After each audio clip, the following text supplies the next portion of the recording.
Welcome to the Fort Johnson podcast. I'm your host, Jeff England, and today we are excited to discuss a topic that is near and dear to our hearts, CORVIAS housing.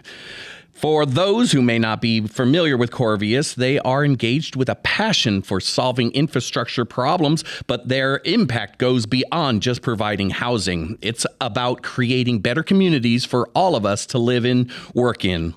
We are thrilled to have CORVIAS as our guest today to share their vision for a better tomorrow and how they're making a reality through their partnerships. So without further ado, let's welcome CORVIAS to the show and let's get started.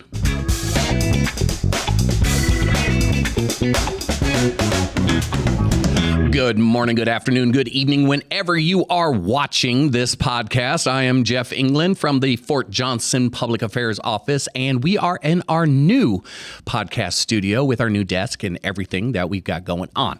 Today, we've got with us we've got CORVIAS Housing, Michelle Land from CORVIAS Housing. How are you doing, Michelle? Oh, let me turn on your mic. I always forget to do that. I really, it's like, what am I doing here? But anyway, the CORVIAS Housing is all over the installation. We got it on North and South Johnson. That's correct. Fort Johnson. So we've got both the. We got, how many communities do we have? We have 3 communities. So the north community is called Maple. That's about 12 minutes off where the main Army buildings are.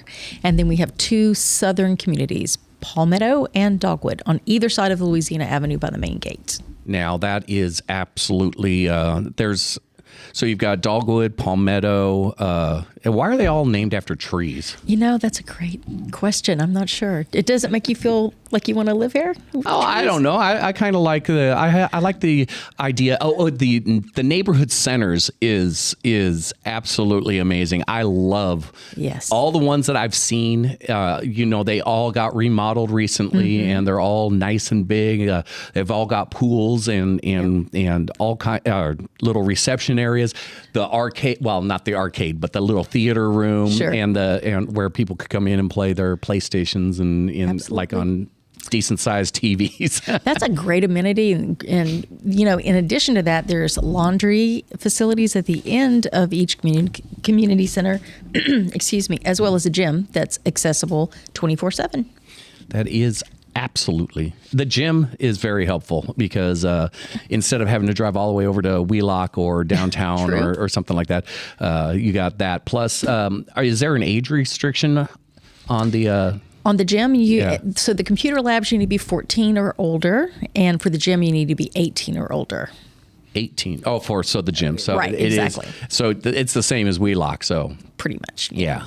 But you can walk there because there's sidewalks all over the communities. They have basketball courts, and they're of course re-engineering the playgrounds. That's our big push recently as well. So.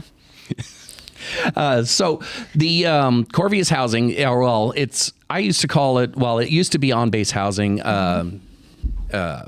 military housing, but apparently that has changed. According to all the signs that I've seen, it's not just for military anymore. Apparently anybody and everybody can live in CORVIAS housing. That's true. So we have, of course, active military is our priority, and that's important to underline because we have to house all of our active military in any given month first. But then we can house DOD employees and contractors. We can house veterans, and we can house civilians. I've had a rash of grandparents moving in close to the service members in the same neighborhood because we can set that up that way so they can babysit their grandkids right there on the same block.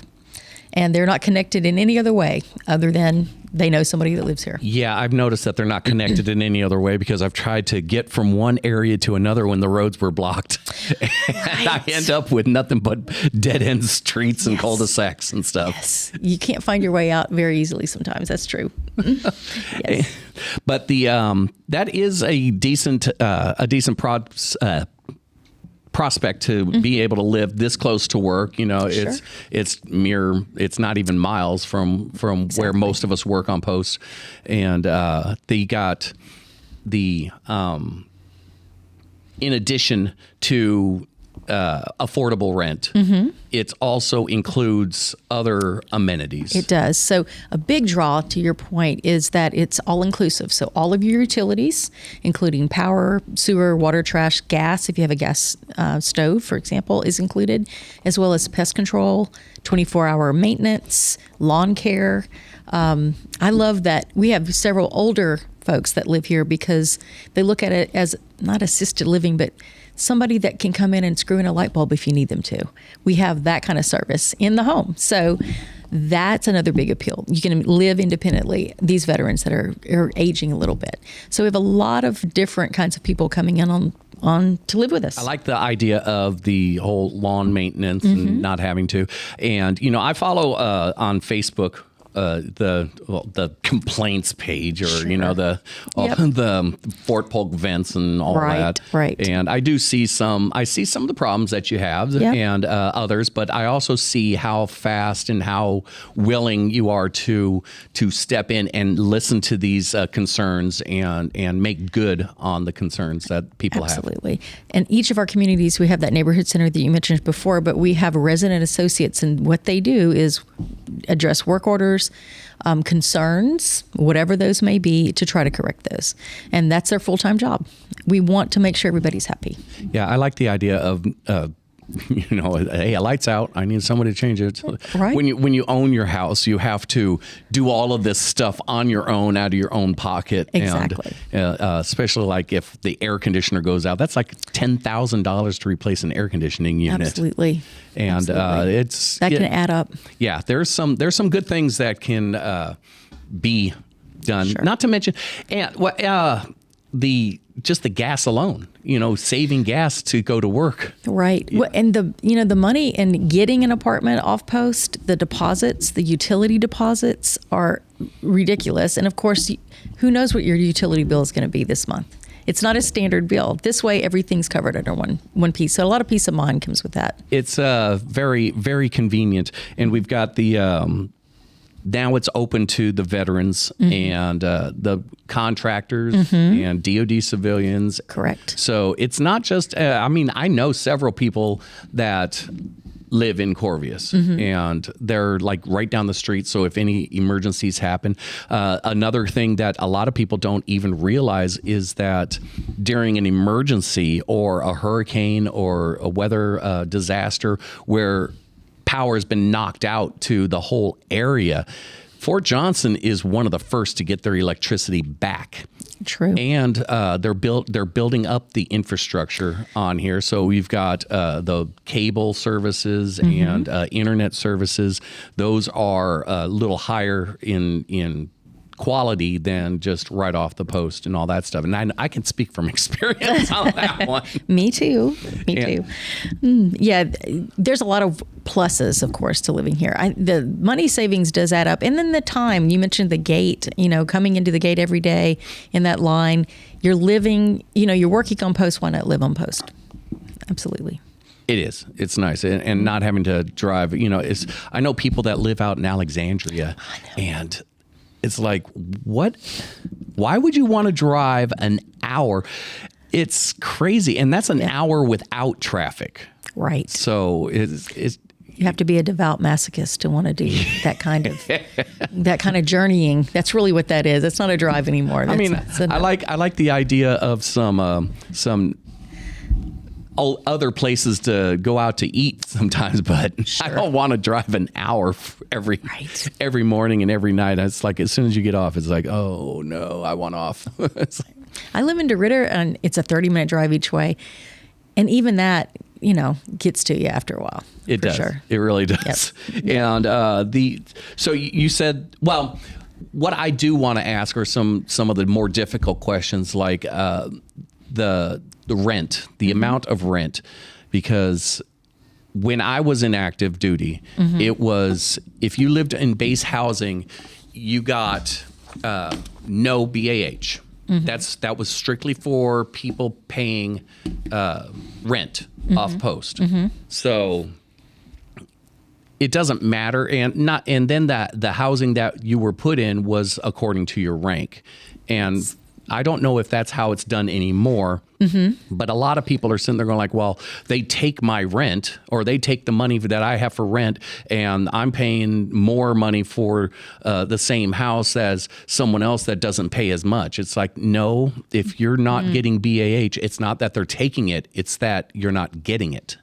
Is it still the same way? Yes. So your rent and utilities will equal your BAH. So for example, if you're E1 to E5, your BAH every month is $9.39. So we take that for the housing as well as all the utilities and the amenities. And honestly, I feel like that's a good value because that's hard to find off post, truly. And as far as the rank bands, we still do that. So certain streets are designated for certain rank bands. And that is an Army directive. So we follow their orders, so to speak, to do that. Well, I find that it is a good idea to keep people, in the same rank band as normal, because when you're an E9, you have to maintain a certain professionalism. And the last thing you want to do is keep working as soon as you get off work. You want to go home, have a barbecue, have a cookout with your friends, and you're not supposed to be fraternizing with, That's exactly with other people. You have to keep that rank structure. So, I mean, it took a little bit to understand. It's like, well, why do they get such special treatment? It's like, well, because with rank comes privilege. That's exactly right. So you'll have different home selections as well in those rank bands. Well, of course, and we're not going to be housed on the same street as the colonels. Sure. And I'm sure they have their on-base housing. I've seen Eagle Way or Eagle View. That's Eagle nice. View. That's Eagle a nice View. drive. Yes. Yeah, that actually is the old. That's where our old building used to be. Oh, was over there off of Radio Road. Okay. And they took all of the old World War II buildings and tore them down and closed off the street and gave all the colonels a golf course view. Sure. Housing. And we both know they deserve that. Of course. Well, they are colonels. I mean, they made it all the way up That's there. right. That's right. Exactly. And Colonel Lopez deserves a circular driveway. I would think so. I would think so for sure.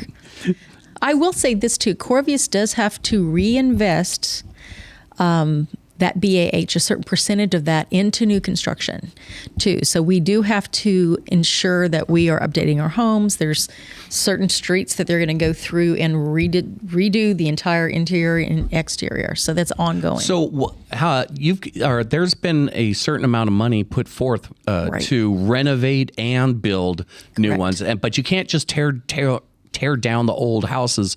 You have to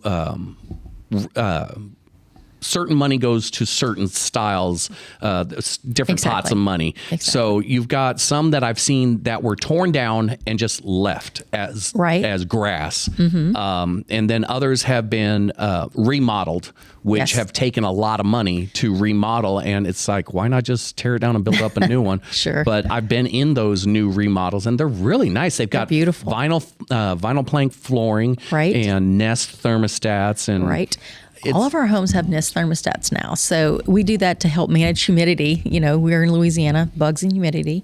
So most of our homes, 99% of those, have those internet-based Nest thermostats now as well. But the finishes on those new refurbished homes are beautiful. New appliances, cabinetry, flooring. It is a nice statement when you walk in, for sure. And then we've got all the brand new houses that have been cooked. They've been built recently. They've got some down off of right near the front gate and the front fence. Up there, really nice houses. Of course, all of the brand new visitor centers or they call it, they're visitor centers. No, they're not visitor neighborhood centers. Community centers. centers. Yeah, or community centers. Either one. Neighborhood community centers. That's the one. Yep. And so we've got those. So why don't you give us a rundown of the different types of housing? Sure. And what's going to happen or which ones are next on the list to be renovated and... I don't have that information. That's above my pay grade. Then but go I know. Get it. Yes, I will bring it back to you, Jeff. I promise. The basic floor plans is what you're looking for. There's going to be Again, going back to junior enlisted, you can have a duplex, a home that is connected to just one other home. You can have a townhome, which is 2 levels, or you can have just a flat apartment style. So typically, not always, when you put in an application with us as a military person, 30 days before your move-in date, we're going to call you and say, tell me about your preferences. Tell me what's important to you. Do you have a pet? Do you need a backyard? All those things.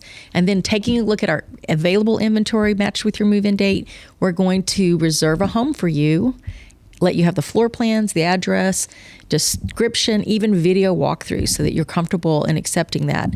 We try to make the move-in process as simple as possible.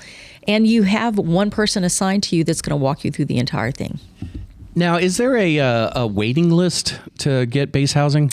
It depends. And I'm going to continue to call it base housing because that's what I'm used to. That's fine. That is absolutely fine. We have housing lists. There are some situations, especially with the upper rank bands, when a person wants a very specific amenity or a location, and we're still going to work with that. That house may not be available for 3 weeks after their move-in date. So we're going to help them with other accommodations, and the Army Housing Office will step in and help as well. Are we allowed to, as military, on a waiting list, are they allowed to request a specific type of housing? They can. So I spoke to someone yesterday that is going to get a new puppy, and his wife wants a 2-bedroom home, and they have to live in Maple. That's okay. I don't ask why, and we have that. So if we can accommodate them, certainly we can do that. And even then, there's several floor plans they can choose from as well. Well, that's kind of cool. And is there a specific amount of housing restricted for military, or is everything open to first come, first serve? There is definitely a priority. So in any given month, here we are in October, we have already housed every application in October and November, actually. So that is always the priority. If an active service member walks in our door, he gets first dibs on everything. After that, we look at our veterans list and see who is wanting housing in October that's a veteran, then DOD employees, and then finally civilians. So we definitely have to look at that every single time we house anyone to make sure those priorities are straight. Are the civilians, do they have to work on base? They do or not. on post? So, nope. So they would have to get a special ID created. Right. So what will happen is, of course, they'll go to the visitor center and get access to come in and tour and do all the things that we do with our new folks coming in. And then once we have a lease in hand, they can take that back to the visitor center and get a longer pass to allow them to come on post. It's like, yeah, I live here. Yeah, I swear I do. You can't get on post without the proper ID. That's right. So, what about garages? Are there, I know that there's some with garages, others with carports, but how is that happening? So not every house has a garage. I would say most of our homes would have covered parking. All of them have covered parking of some sort. Most of the time, it's going to be a carport. You can request a garage, and we can let you know, hey, we do have something, or that garage unit that you want to have isn't going to be available until this date, and we can work with that. That's why we try to do this 30 days to even 60 days ahead of time, so we know what the inventory looks like, and we have a plan on how to get them what their priorities are. How long has CORVIAS been in charge of the military housing? Here since 2004. 2004. Yes, right. And why did the government give up the control of their housing just to give it to a commercial entity? That's a great question. We still are in definite partnership, though, with the government. We follow whatever the Army housing dictates to us, whatever the rules are put in place. We have to follow that, and we have to show them that we're following those rules. So while we manage it privately, they still will set the rules in place, and it's definitely more of a partnership than anything else. And of course, we also have our military liaison, Betty Beinkemper. Yes, she's great. And what does she take care of? She's over the Army Housing Office. So that's the Army side of housing. They do on-post as well as off-post housing and supporting the service members in whatever they run up against. So if somebody has a problem, just give her a call. Absolutely. And so I just love giving her name out and say, hey, give her a call. That's right. I'm sure she loves that like too. 15 calls every minute. Absolutely. So if somebody has a problem with theirs, maintenance wise, do they have to call in, wait on hold, or is there a website? So their neighborhood center steps in for that. So if I'm having any sort of issue, whether it's just a routine, something that can be fixed today, or it's an emergency, I can call my neighborhood center, and there's a 24-hour maintenance line that you can call after hours. People lock themselves out at 2 a.m. There's somebody that will be on post to help you solve that problem, and that's all the time. Yep. Now, the other things that I see online are people being nosy into other people's business. Sure. And if they have concerns like that, there are numbers to call and people to talk to. The neighborhood center will intercede for you and in a professional manner help solve that problem as well. So basically any problem that they have, the first place to check out is the neighborhood center. So in leasing, we help you get started as a person, an applicant that comes through the door. Once they've moved in, the neighborhood centers take over from that point. And maintenance. That's absolutely wonderful. Yeah. If there's simple maintenance, like there's a door loose or air conditioning or whatever, is there like ARMA for military or for the military buildings? I know.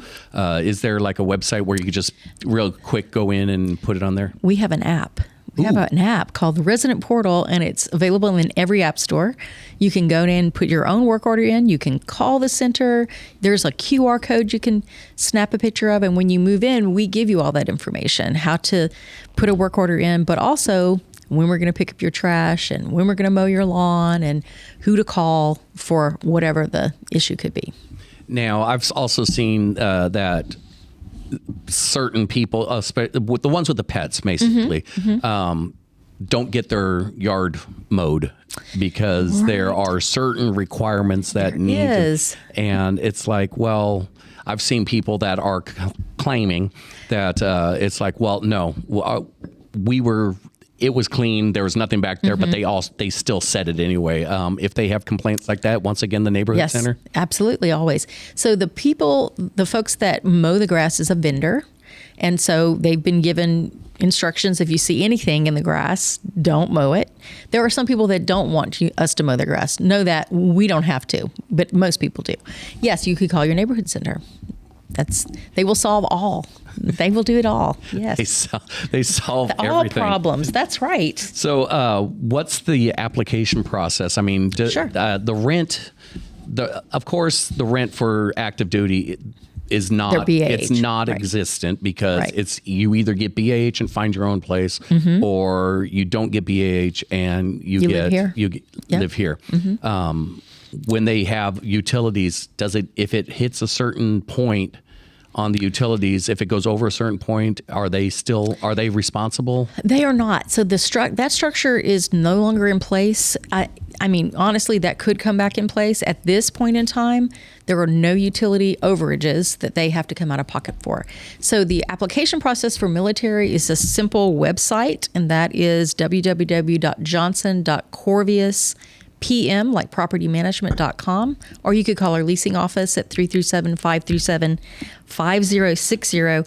You literally put in an application. We ask you for a couple of documents. We talk about move-ins, review your application, and then you get to come and see what we have for you. It's really, really simple. We have people that honestly can walk in and get a home by nightfall, depending on how picky they are. No, I'm just joking. Now, but non-military is a little easier than that, believe it or not. Oh, it's even easier. The only difference is going to be we're going to have to run a criminal and credit check on you. You have to give us permission to do that, and there's a $50 application fee.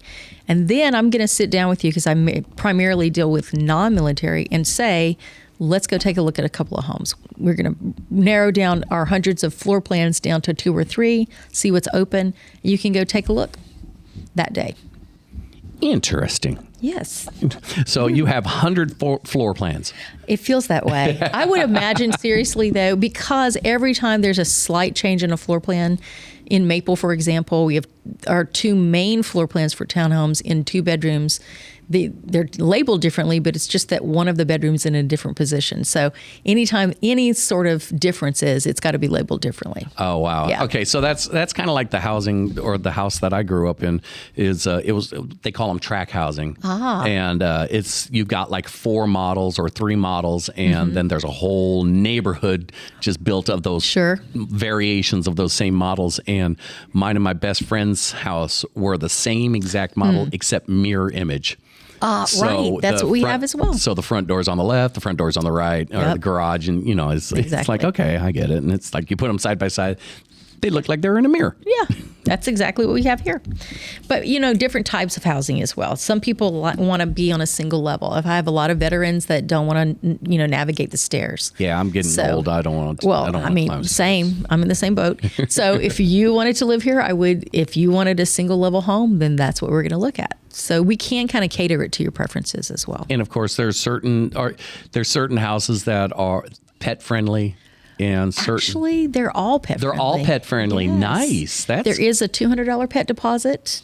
For military, and that's refundable. Non-refundable. Well, actually, it is refundable. So for military, as long as there's no pet damage, the entire $200 is refundable. For non-military, up to half is refundable. So, and you can have up to 2 pets. Now, if you have a service animal or something like that, of course, there's some documentation you have to get to us, and that would be no pet fee. So, yeah, we love pets. Yeah. What about smoking? Is smoking allowed in them, or are there certain houses that are? Or never, no. Never, no smoking. That's no good. Smoking. That's no good because smoking just makes everything stink. It lingers. It doesn't go away. Does. Absolutely. Yes. Yeah. So we do have some specials in October I wanted to talk about, if that's okay. Oh, I don't know. Just want to mention it. So it's for military and non-military, and it's select homes that are for $799. So this is 2 bedrooms. So we have fair housing in Louisiana, so they tell us that we can only put 2 heartbeats per bedroom. So you can have 4 people living in these homes. Well, a pet has a heartbeat. Well, that's true. A human heartbeat. Okay. Human heartbeat. Absolutely. $799. So if you're a soldier, you could pocket the difference. If I'm a E4 and my BAH is $939 and I take one of these homes, you're going to make $140 extra. If you're non-military, that special goes to you as well. Oh. Yeah. So I was incorrect. The BAH is not taken. You still get the BAH, and then from that you have to pay your rent. Well, so it's kind of like it's actually done automatically for you. So if I'm a military person living on Fort Post, you're going to get an allotment and a withdrawal. If you didn't move in with a special, which is most of our folks, that's going to happen automatically. When you first move in any given month, you're going to pay out of pocket for that prorated rent because the Army doesn't do partial pulls. Following month, we're going to set that all up for you. So it's going to be, you'll see it in your LES, your leave and earnings statement at the end of the month, that we've given you, the Army's given you that allotment, and then it's been pulled as well. Now, if you move in with a special, they're only going to pull less than your BAH, so you're going to be winding up with the difference. Gotcha. Mm-hmm. Gotcha. So you're saying that the first, or is it the first month's rent, or just the first month's rent? That will be reimbursed back to you, though. The Army will pay that prorated back. Okay, and your new special is the lower rent. Is that for forever or for? It's just for October. Oh, so you have to move in October, right? Just the first month. Yes. So I have several people that work on post that wait for the specials, of course, to do that. A big plus is that even at the end of your lease, they're not going to go back up to the market value. So typically on a 2-bedroom apartment, you're going to pay anywhere from $1,025 to $1,175. Again, all inclusive, depending on whether there's a garage or if it's a townhome or a duplex. This is going to be $799, and a lot of these homes are townhomes. So you pay, much less, and at the end of your lease, we can only increase it by 5%. So you could really be there for years and have a huge discount. It's exactly. So that's a big plus to people. A lot of people transition in life and they want to, move on post, not just because they work here, but it's simple, Now, are all the remodels, are they all going to Depends. The non-carpet floors? Or A lot of them are. From what we've seen, they'll either refurbish and put brand new carpet and linoleum down, or if they're doing a full remodel, they're going to do on the common areas, not the bedrooms. They're going to do the laminate, and then carpet's going to be on the stairs and upstairs. So, and I've seen the vinyl or the vinyl plank flooring. Yes. The VPF. Right. Those are nice. Got to be sturdy. With most of our service members have families, and so it needs to hold up to lots of wear. But they look great. And it's pretty easy to clean too. I think so. Yes. Yeah. Yes. So I mean it seems like a great time, a great opportunity for people to live close to work, and for some people to get a good deal, and for just to be supportive. I mean, you're supporting the military supporting you, and it seems like a two-way street where everyone can win. And of course, if somebody is unhappy or wants to complain, you can always find another place to live. I mean, you can go out. I mean, it's I just don't see a lot of places offering the same perks and the same opportunities as living on base. Right. And of course, I encourage anyone to do their homework. If you want to see what your options are, of course, do that. But take the time to go and tour. Come and take the time to go wherever you're looking and ask certain questions and see the place that you're looking into. Of course, you may be here 3 or 4 years. Absolutely. We have people that, of course, decide to go off post. That's fine. We always say, you'll be back. It's fine. Yeah, I didn't have that opportunity. Oh. But anyway, well, Michelle Land, I appreciate you coming out and having a conversation with us here on our very first video podcast, or whatever you want to call it. It's still a podcast, but hey, it's on video now. Yes. Thank you for having me. Thank you for coming in. I'm Jeff England from the Fort Johnson Public Affairs Office, and you've been listening and watching the Fort Johnson podcast, and we'll be listening at you later.